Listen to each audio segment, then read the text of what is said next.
আজকের ভিডিওটা একটু খাট্টা, একটু তিখা, একটু মিঠা দিয়ে শুরু। প্রথমে একটু টক টক, তারপরে ঝাল ঝাল, তারপরে মিষ্টি মিষ্টি। তো রাধে রাধে বন্ধুরা, welcome back to my channel মবি ফ্যামিলিতে তোমাদের সবাইকে ওয়েলকাম। তো আজকে হঠাৎ কি মনে হলো যে একটু আম পোড়া, আমের শরবত করি। তাই আজকে সকালেই রেখেছিলাম আমগুলো, 4টে আম রেখেছিলাম 20 টাকা দিয়ে। তো এখন কাঁচা আমেরও দাম বেড়ে গেছে, 40 টাকা কিলো। তো যাই হোক, 4টে আমের মধ্যে এইটাই লাস্ট বেঁচেছিল। তো এটা আজকে পোড়ালাম দুপুরবেলা। যে আমাদের ও বাড়িতে নেই, আসলে একটু রোদ্দুর থেকে আম পোড়া আমের শরবত খাবে ঠান্ডা ঠান্ডা, ওরও বেশ ভালো লাগবে। আর আমার তো এইসব তো ভালোই লাগে। আম পোড়া আমের শরবত সাধারণত বাইরেও বিক্রি হয়, কিন্তু যতদূর শুনেছি ওগুলো নাকি ফ্লেভার দিয়ে করা হয়। ঘরের মতন তো আর এরকম অর্গানিক টাটকা জিনিসটা তো আর পাওয়া যায় না। তো যাই হোক, আমটা পোড়ানো হয়ে গেছে। আমি আমটা পোড়াতে বসে ভাত খেতে বসেছিলাম। পোড়ানো হয়ে যাওয়ার পরে আজ ঠান্ডা হোক, তারপরে ভাতটা খেয়ে নিই, তারপরে ভাতটা খেয়ে একটু শরবতটা করব। তো আমটা দেখেছো কি সুন্দর করে পুড়েছে। আমি গ্যাসেই পোড়াই, উনানে খুব একটা ধরানো হয় না সব সময়। উনানের পোড়ানোটা বেশি স্বাদ হয়। তো আমটা ছুলে নিয়ে তারপরে ওটাকে আবার ভালো করে ধুয়ে, তারপরে একটু হাত দিয়ে হালকা আলতো করে ওটাকে ভেঙে নিয়ে তারপরে শরবতটা করতে হয়। তো তোমরা অনেকেই আছো যারা বাড়িতে বানিয়ে খাও। তো খুবই সুন্দর লাগে খেতে। গরমে তো খুব ভালো লাগে, তার মধ্যে যদি একটু আইস কিউব দেওয়া হয় কিংবা তোমার একটু ফ্রিজে ঠান্ডা জল দেওয়া হয়, তাহলে তো দারুণ মজা। তো আমটাকে ছাড়িয়ে নিয়ে তারপরে আমি ভালো করে একটু পরিষ্কার তারপরে ওটাকে শরবত করেছি। তো আমাদের মবি এগুলো খায় না, টক ও মিষ্টি হলে সাধারণত ভালো খায়। তো ওর জন্য তো আর আলাদা করে করা হয় না এগুলো।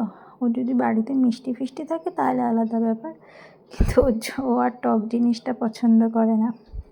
হ্যাঁ, এমনি চটপটি হলে তাহলে পছন্দ করবে, কিন্তু এই সমস্ত টক ফক ও অতটা পছন্দ করে না। তো আমি ওটাকে ভালো করে হাত দিয়ে একটু মেশলে একটু গ্রেট টাইপের করে নিয়েছি। তারপরে আমাদের ও না আবার বেশি হাতে চটকানো জিনিস পছন্দ করে না। যেই আমি বলুক বাইরে কে বলুক সিন্নি ঠিন্নি ও বাইরে খাবেই না। তো যাই হোক, আমি তার জন্য যে কোনো মতে আঙুল দিয়ে একটু ভেঙে নিয়েছি, নিয়ে তারপরে বড় সেকনিতে করে চামচ দিয়ে ওটাকে ভালো করে ঘুটে নিচ্ছি, যাতে অসুবিধা না হয়, একটু গলে যায়। আমি ওর মধ্যে চিনি লবণ দিয়ে দিয়েছি। এটা হচ্ছে অপশনাল, কেউ দিতেও পারো আবার নাও দিতে পারো। একটু হচ্ছে কালি মির্চ যেটা লবঙ্গর গুঁড়ো, সেটা সামান্য একটু ওপর দিয়ে ছিটিয়ে দিয়েছি। দিয়ে গুলিয়ে আমি এটাকে ফ্রিজে রেখে দিয়েছিলাম। আমি যেহেতু খুব একটা ঠান্ডা খাই না, এর জন্য আমি ওদের জন্য রেখে দিয়েছিলাম। ওরা যদি যখন আসবে তখন ওদেরকে দেবো। তো ওর একটা বন্ধু ছিল, দুজনকে আমি দিয়েছি গ্লাসে করে। তো খেতে খুবই সুন্দর হয়েছে। আর বিকালবেলা একটু মনে হয়েছিল একটু ঝাল ঝাল করে চাউমিন করি। তো আমি একটা আলু গোটা, একটা গোটা পেঁয়াজ আর মাত্র 16টা লঙ্কা, 3টে ডিম, আর আমি না চাউমিনে ভিনিগার দিই, কেননা আমি তেলটা খুবই সামান্য খাই। এই জন্য ভিনিগারটা দিলে না, যে তেলটা কম দেওয়া হয়, তেল কম দিলে না লেগে যায় কড়াইতে, তো ভিনিগার দিলে সেটা আর লাগে না। তো চাউমিনটা হয়ে যাওয়ার পরে ওরা ঘরে দুজন ছিল, ও আর ওর একটা বন্ধু। ওদের 2টো প্লেট ছো মেরে নিয়ে চলে গেছে। এটা আমার আর আমার শাশুড়ি মায়ের। আর পরে আমি মবিকে আমার কাছ থেকে আলাদা করে ওকে বাটিতে তুলে দিয়েছি। মবি চাউমিন খুবই ভালো খায়, সেটা ঘরের হলে। বাইরের থেকে আনলে ও সেটা খায় না। বাইরের একটা কেমন গন্ধ থাকে না, কেমন সস টস দিয়ে ওরা কী করে বানায়, সেই গন্ধের জন্য মবি বাইরের চাউমিন খায় না। মবিও আমাদের মতন হয়ে গেছে, বাইরের জিনিস পছন্দ করে না।